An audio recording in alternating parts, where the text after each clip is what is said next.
जब दोनों एक दूसरे के लिए बने गजाननं हो, पर किस्मत तुम्हारे भूतगणाधिसेवितं खिलाफ कपित्थजम्बुफलचारुभक्षणं उमासुतं शोकविनाशकारकं नमामि विघ्नेश्वरपादपंकजं।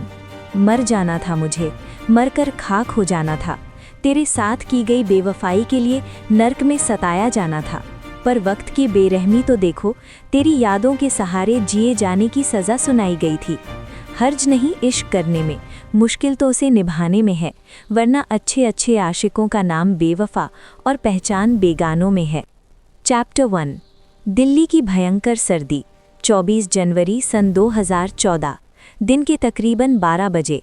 लाजपत नगर का लगभग 2.5 किलोमीटर लंबा फ्लाईओवर। प्यार के लिए 4 पल कम नहीं थे। कभी तुम नहीं थे, कभी हम नहीं थे।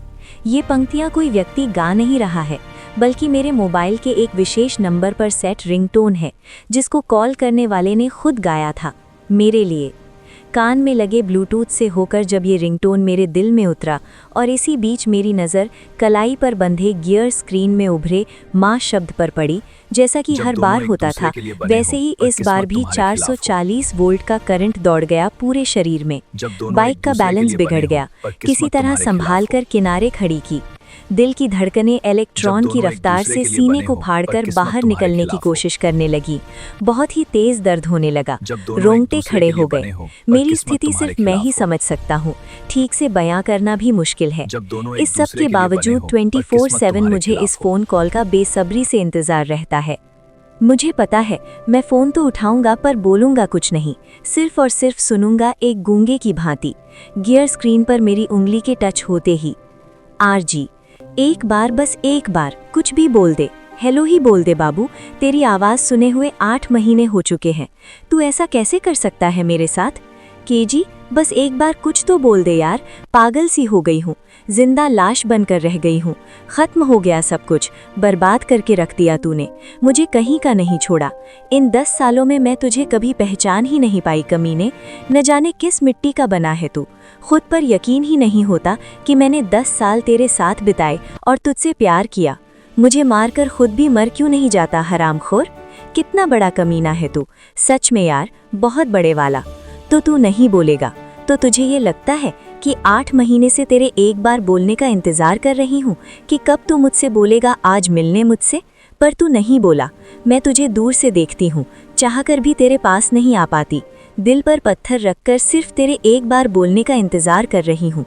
तो सुन, अब बहुत हुआ, पानी सर से ऊपर हो चुका है। मैं आ रही हूँ आज तुझसे मिलने। अब मैं और तेरे दिए गए कसम को नहीं निभा पाऊंगी, क्योंकि मेरे सब्र का बांध टूट चुका है। और तू जानता है, मैं जल्दी झूठ नहीं बोलती। हाँ, मैं अच्छे से जानता हूँ, आरजी कभी झूठ नहीं बोलती। बस जो नहीं बोलती सो नहीं बोलती, पर जो बोलती है वो सच ही बोलती है। आरजी की बातें सुनकर पिछले 8 महीनों में इस कॉल के दौरान पहली बार मेरे कंठ में आवाज़ आ गई। अनायास ही मैं चिल्ला उठा, केजी, चिल्ला चिल्ला कर, आजा, मिल ले मुझसे, ढूंढ ले मुझे, और अगर मिल गया ना तुझे तो सारी दुनिया को छोड़कर चला चलूँगा तेरे साथ हमेशा हमेशा के लिए। बस इससे ज़्यादा बोलने की ना मुझ में हिम्मत बची है और न ताकत। ऐसा लग रहा है चक्कर खाकर यहीं गिर जाऊँगा। आरजी, पुचकार कर, राजा, तूने बोला अभी, एक बार और बोल, मुझे गाली ही दे दे सही। तू जो कहेगा मैं वो करूँगी, तेरी मर्जी के बिना नहीं आऊँगी तुझसे मिलने, तेरी दासी बनकर रहूँगी। बस मुझसे बात करना बंद मत कर, बर्दाश्त नहीं होता। कुछ बोल ना शोना। Hello hello hello. फिर से चुप हो गया कुत्ते। तो सुन, मुझसे भागना चाहता है तो भाग, जितना भाग सकता है। अब चाहे आकाश में छुप या पाताल में, मैं तुझे ढूंढ ही लूँगी। और तू ये जानता है, फ़ोन जो आरजी का गिफ्ट किया हुआ है, ब्लूटूथ, कपड़े भी उसी के दिए हुए पहने हैं, जूते उसी के दिलाए हुए हैं, बाइक भी उसी की दी हुई है। मेरे बदन पर या मेरे पास कोई एक भी चीज़ ऐसी नहीं जो उसकी दी हुई ना हो। सिर्फ चीज़ ही क्यों, मेरा पूरा शरीर, मेरी आत्मा तक उसी की है। विदिन अ सेकेंड फ़ोन को फ्लाईओवर के नीचे फेंक दिया। लगा भीम ने मेरी छाती पर अपनी गदा से प्रहार कर दिया है। क्या कर रहा हूँ, क्यों कर रहा हूँ, किस लिए कर रहा हूँ, कुछ समझ नहीं आ रहा है। आरजी, हेलो हेलो हेलो। फ़ोन काट दिया कायर कहीं का।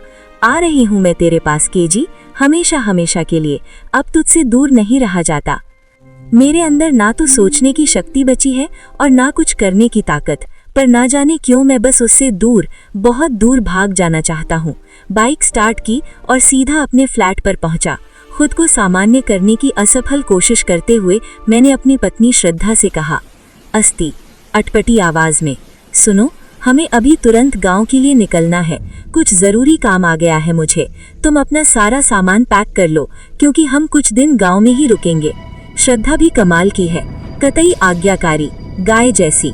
गांव जाने के नाम पर बिना कुछ बोले तुरंत अपना सारा सामान पैक करके तैयार हो गई। मैंने खुद तो अपना कुछ नहीं लिया, पर श्रद्धा ने मेरे भी कुछ कपड़े पैक कर लिए, जो भी उसकी समझ में आया।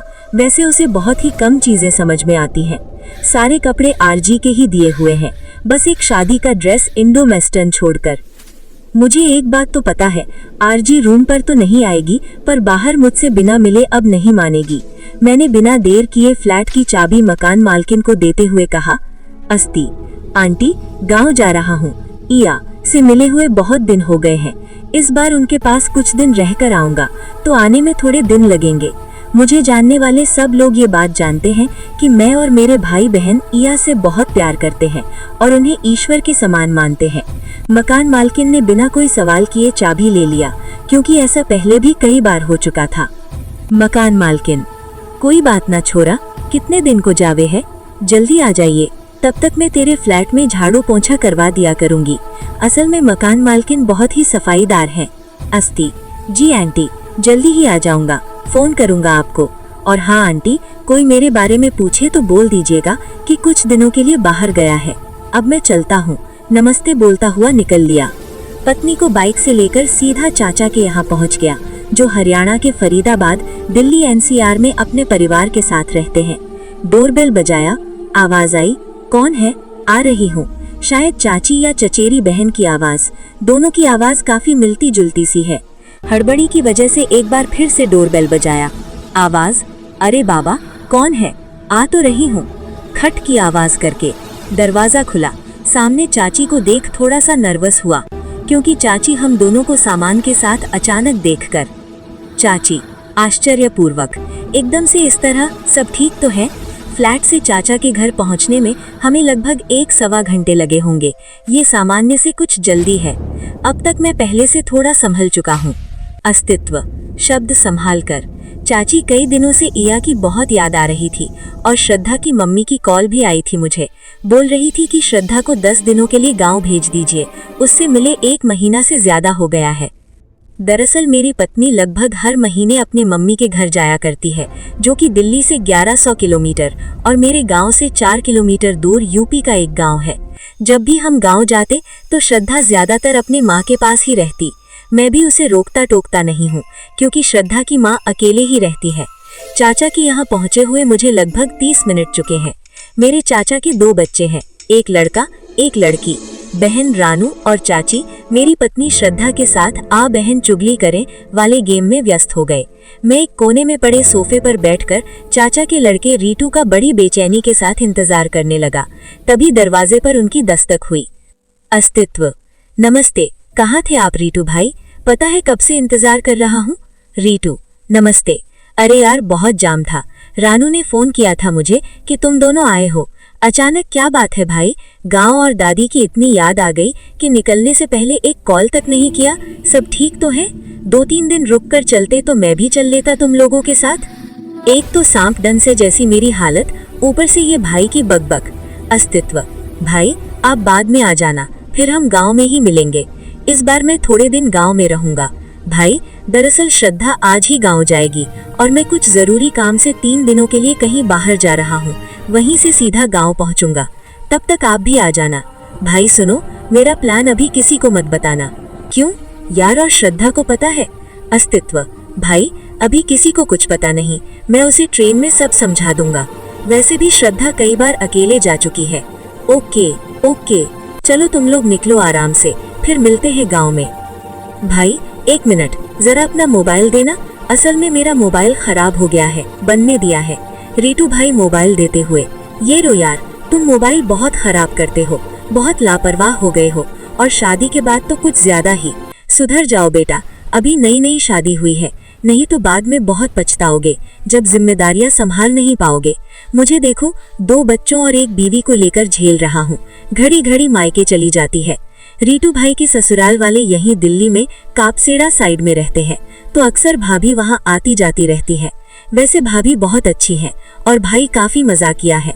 मैंने जल्दी से भाई के हाथ से मोबाइल लिया और एक फ्रेंड को कॉल लगाया। हेलो नागी, क्या हाल है भाई? अस्तित्व बोल रहा हूँ। नागी, वो भाई अस्तित्व भाई, मैं तो मस्त हूँ यार, तेरा ही कुछ पता नहीं चल पा रहा है आजकल। शादी के बाद तो तू कतई बदल सा गया है, न कोई कॉल करता है न कभी मिलने आता है। तू तो हमें भूल ही गया है भाई। और बता, कैसे याद कर लिया भाई को तूने? अस्तित्व, बस भाई सुन, नागी तूने बोला था ना कि मैं अपनी बाइक तुझे बेचकर नई खरीद लूं, अब मैं बेच रहा हूँ, लेगा तो बता। नागी तो जैसे इसी दिन का इंतजार में बैठा था। नागी, गदगद हो, सच्ची भाई, बिल्कुल मैं लूंगा, बस